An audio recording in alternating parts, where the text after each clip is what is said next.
Assalamualaikum warahmatullahi wabarakatuh.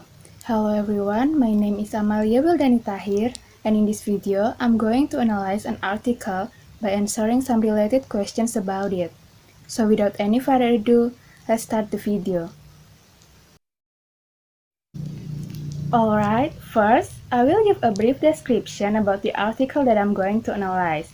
It is a short article from Sharecare website. If you don't know what Sharecare is, it is a health and wellness engagement platform providing consumers with information, programs, and resources to improve their health. And the title of the article itself is News. Are smartphones making teens more depressed than ever before? And the author of the article is Susan Jang's, a medical and health writer. She has held science staff reporting positions with the Washington Times, Florida Today, and the National Cancer Institute. This article also medically reviewed in August 2020. I suggest you to read the article first before watching the rest of the video, so you can understand it better. The link of the article is on the description box. As said before, I'm going to analyze this article by answering some questions related to it. And here are the questions. By answering these questions, we can find out the author's argument, purpose and tone of the article, whether the author is objective or not, and many more. These questions are the guide for analyzing this article. Alright, so let's start with the first question.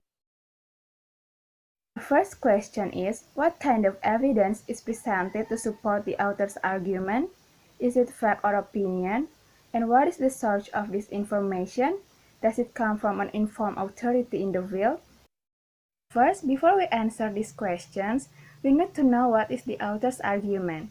The author's argument can be found in the first paragraph of the article. Too many hours texting, sharing memes, scrolling through social media feeds, and watching cat or dog videos on smartphones may be hazardous to your teenager's mental health. In short, spending too much time on smartphones can cause bad effects for teenagers' mental health. And of course, the author presents some trustworthy evidences to provide her argument. The first evidence can be found in third paragraph. According to the Pew Research Center in Washington, D.C., there is a link between the increasing number of depression in teenagers with the rise of popularity of cell phones, with ownership among teens rising from about 23% in 2012 to 73% just 3 years later in 2015. Another evidence that the author provides is presented in the fourth paragraph. The co-authors of the November issue of Clinical Psychological Science journal, Jian Twenge, Ph.D., and Thomas Joyner, Ph.D., were looking for the cause of the sudden surge in depression, suicide attempts, and suicide among the nation's teens beginning in 2012.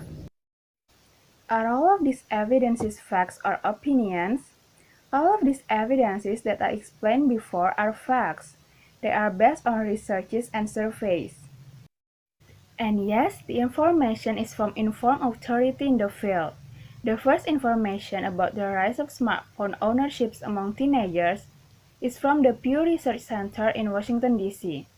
Pew Research Center is a nonpartisan fact tank that informs the public about the issues, attitudes, and trends shaping the world. It provides information on social issues, public opinion, and demographic trends shaping the United States and the world.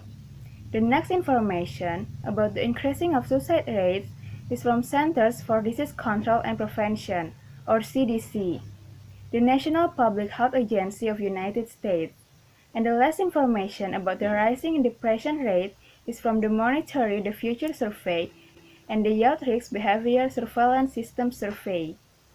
Move on to the next question. What is the purpose and tone of the article? The purpose of the article is to inform that there is a link between the increasing numbers of depression cases with the long exposure of smartphones among teenagers, and therefore to advise parents to prevent their teenagers from spending too much time on phones. And the tones of this article are informative and concerned. The next question is the author objective, or does he or she try to convince the reader to have a certain opinion? If so, what viewpoint does the author try to convince you of? What reasons does the author provide for choosing this viewpoint? Since this article comes from a well-known source who's providing health information, it clearly seems that the author is being objective.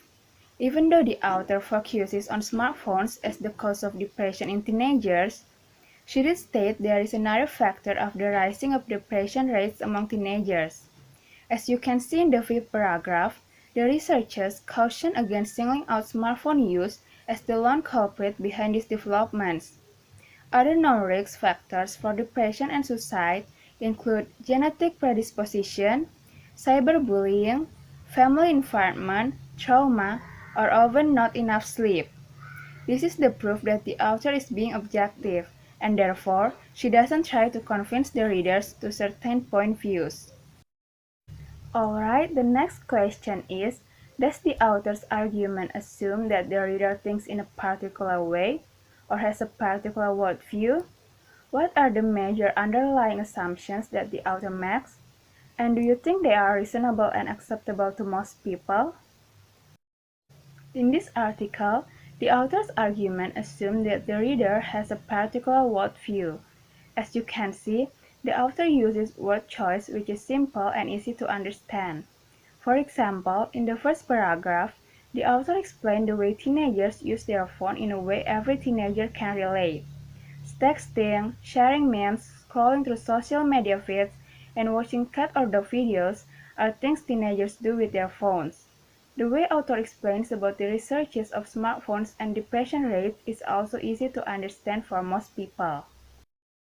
And after reading the whole article, we can conclude that the author's major underlying assumptions are spending too much time on phones are one of the factors that caused the depression rates to escalate in teenagers in these recent years.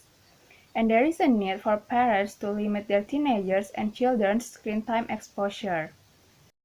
And in my opinion, these assumptions are reasonable and acceptable for most people, especially for parents and older people. We can see in our daily lives that there are still lots of people who think that smartphones have more drawbacks than benefits. Move on to the next question. Does the author make jumps or inferences based on his or her evidence? Is the line of reasoning logical? Yes, the author makes inferences based on her evidence. As you can see in the sixth paragraph, the timing of this uptick in mental health issues, beginning around 2011 to 2012, is also worth noting. They warn and support the idea of a definite link to smartphones, perhaps acting as the tipping point for vulnerable youth. This means that after showing the evidences, the author jumps to the conclusion that smartphones are bad, but instead she presented her evidences first to support her arguments, and all the evidence is trustworthy. The author also gives advice to parents about the issue, and the advice is also from informed authority in the field, which are the American Academy of Pediatrics or AAP and Yolanda Reed Chesiaskos, lead author of the Children and Adolescents and Digital Media Technical Report. The next question is, does the author try to appeal to the reader's emotion?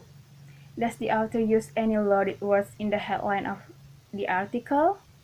List these words and explain their effect on the reader. The answer is no. The author doesn't try to appeal to the reader's emotions.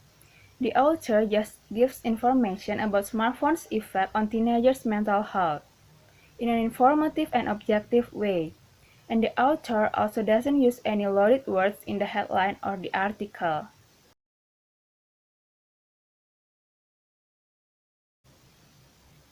Alright, so first, before I give my own thoughts and opinions about the issue, I want to tell you the reason why I chose to analyze this article. So, when I was searching for article to analyze, I thought it's better if I choose an article that relates to me in one way or another. Therefore, I looked for articles about teenagers and then I found this article. I like that this article raised an issue that is happening right now. I know some of us have parents who always blame phones for everything bad that happened to us. And by analyzing this article, I want to know that is it true that smartphones can really make us depressed? And at what point that using smartphones is considered too much? And also, what are the best solutions for this? And my thought about this issue is I agree with the author. Using smartphones for too long indeed can affect our mental state. I felt it sometimes, especially during COVID-19 pandemic where we are forced to stay at home and doing everything online. There were times where I have to spend hours on my phone and laptop due to school and college assignment. And it is not only physically tiring, but also mentally exhausting. It makes me feel depressed and anxious.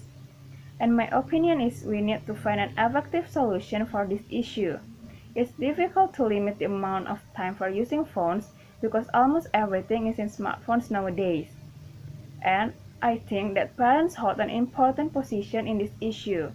Parents need to be strict about the time limit of using phones in teenagers and children.